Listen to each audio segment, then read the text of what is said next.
want to welcome everybody to our Creaky Joints webinar, Life Within Reach, Getting a Good Night's Sleep. My name is Seth Ginsberg. I'm the co-founder of Creaky Joints, and I'm joined, as always, by the wonderful Dr. Laurie Ferguson, or Dr. Laurie as we like to call her. Hi, Dr. Laurie. Hi, Seth. Glad to be here. Good to have you here. Today is Thursday, February 12th, 2009. It's about 7 o'clock in the evening. We know you all have an awful lot to do with your family and your personal lives, and we're going to keep this relatively short, but we do want to talk all about getting a good night's sleep because hopefully, with any luck, for those of you joining us, at least in the Eastern time zone in the US of A, after this webinar, you'll be able to go away and get a good night's sleep. That's at least our goal. Wanted to talk about a little bit of some housekeeping items here just before we get underway and to repeat a little bit to those of you who have been joining us for a while. If you have access to the Internet and you are listening to us, you have an opportunity to ask questions via the web. We say hello to our friends who are already saying hi to us using that chat option.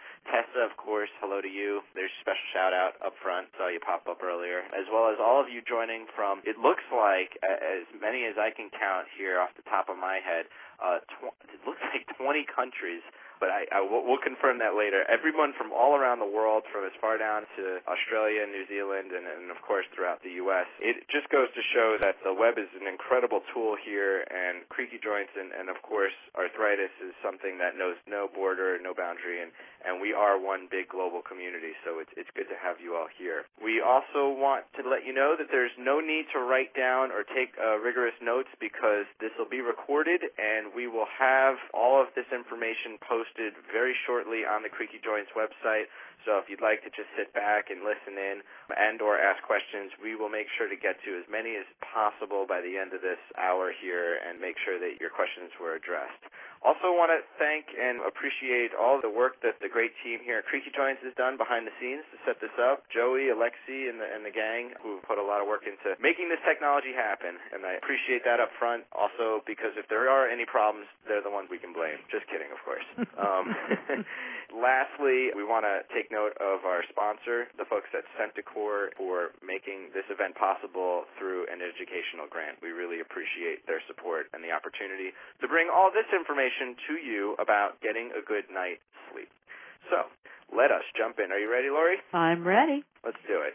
Here we have a quick introduction. We'll go around and introduce ourselves in a second, and then we'll start off with a little bit of social networking and talk about building your own RA community because, frankly, if you're like me, and I know a lot of you are out there with arthritis and rheumatoid arthritis, many nights you are left awoken and you can't go to sleep, and there's very little to do except crawl on the Internet, and there is a gigantic community out there and lots of resources that are available. So we want to take a couple minutes and review some of those resources so that you at least know where to turn when you can't sleep. And then after that, we're going to hear from Dr. Laurie about having a good night's sleep, and she's going to talk all about ways that we can possibly turn that around and take that insomnia and turn it on its head and wake up feeling refreshed, because it is so important when you have something like arthritis, as most of us do. And I know personally, I did my best in school growing up as long as I had a good night's sleep. And the joke was always, Seth, you have a big test tomorrow. The SATs are in the morning. Aren't you going to study? And I'd say, I think I'm going to turn in, because that was always the best way for me to prepare. And so we'll talk all about that from Laurie. And then, of course, we'll answer your questions, which are very important to us. So please start thinking of them now and or submitting them. Here's the team. These are not live pictures of us, but just for the sake of acknowledging who we are, we have a little background. But at this point, most, if not all of you joining us tonight have met us either at an event or throughout the years online at Creaky Joints, so no need to really discuss that. Have we covered everything, Laurie? We have covered everything we want to cover. All right, let's get on with the show here. So the first topic that we want to talk about here is social networking, basically building your own RA community. Something we've talked about at a lot of our live events. Maybe you are familiar with this already, and for those of you who aren't, we're just going to give you a quick background on what it's all about. Basically, the vast majority of you are logged on to the Internet, joining us through the web, so most of this will sound like something you've heard before or familiar in some respect. But it's basically all about user-generated content and how much there is out out there on the internet, out in the universe. You've all seen, hopefully at this point, websites like Facebook and MySpace, as well as Wikipedia, Flickr for your photograph needs. It's a fun way to flip through. But the point here is all of this content, including to a degree Creaky Joints, is generated by people just like you.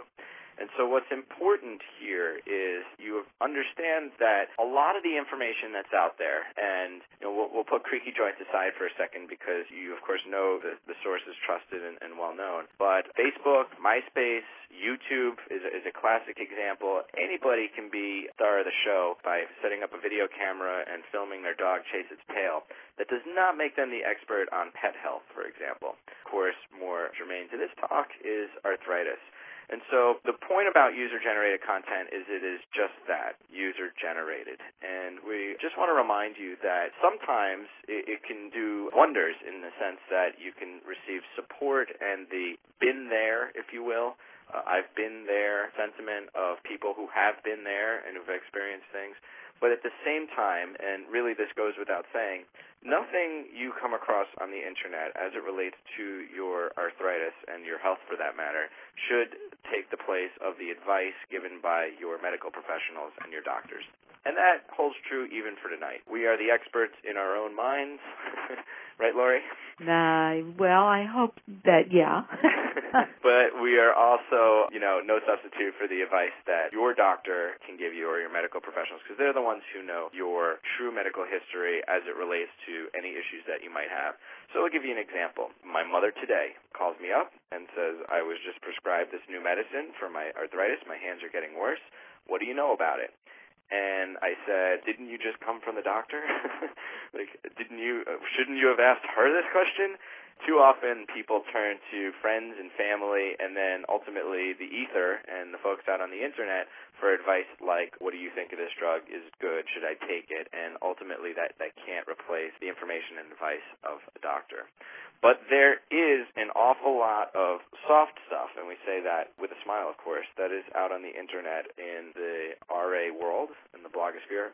A quick search of technorati.com, which is a Google search of blogs and user-generated content, yielded hundreds and hundreds of blogs about rheumatoid arthritis, as well as even more posts, and then further results from Google yielded millions, in upwards of 7.8 million results for information about rheumatoid arthritis. There's an awful lot out there. There's thousands of threads even right on the Creaky Joint bulletin board. There's certainly plenty out there, and part of the fun, you could say, is navigating all that information and finding out what suits you best. Where are your trusted sources, and who could you turn to for advice that could at least be comforted if it is in the middle of the night and you find yourself unable to sleep, which we hope is not the case after this talk. A lot of common internet terms that we can at least share with you, and perhaps you've heard before. A blogger is someone who runs or writes a weblog. And what's interesting about the term blogger is it actually doesn't refer to as many people as you might think. I saw a statistic just a couple weeks ago that said that 2/3 of all blogs that are started stop after the first month. Only 1/3 of the people have the, what's the word I'm looking for? Persistence. Persistency. Good word. That's right. 1/3 of the folks have the persistence to keep that blog up, whereas 2/3 fall by the wayside and wind up just reading the blog, which isn't such a bad thing in the sense that if you're writing it, at least there's someone reading it. Kind of like if my phone ain't ringing, I know you ain't calling. And the blogosphere is a term that refers to all the blogs out there in the blogging community. Link love is a term about ways in which you would link another website to your blog or to your website without them even knowing or asking for it, just giving them a little link love. All these words seem like they've been made up in the last 2 years, don't you think, Laurie? I thought you had made that up when I saw that slide today. I thought I've never heard of such a thing. If you ask, you will find out. And ping, of course, alerts, notifies you about the original poster that someone gets an entry, puts an entry along your post, which is useful so that you don't have to go clicking refresh on your blog or anywhere that you're writing every 6 minutes waiting for someone to write in. So there's some other common internet terms like the RSS feed, which is a way to automatically send or receive updates from a blog to another website. It's very useful because it, again, allows you to kind of subscribe, in a sense, to other people's blogs and kind of keep track of them automatically. A social bookmark is a method for users to search and organize web pages on the internet. Again, dig this, you might have heard of. another word with two G's that have been invented in the last couple of years. It's almost like since I've been out of college, it's as though they've revised the dictionary here.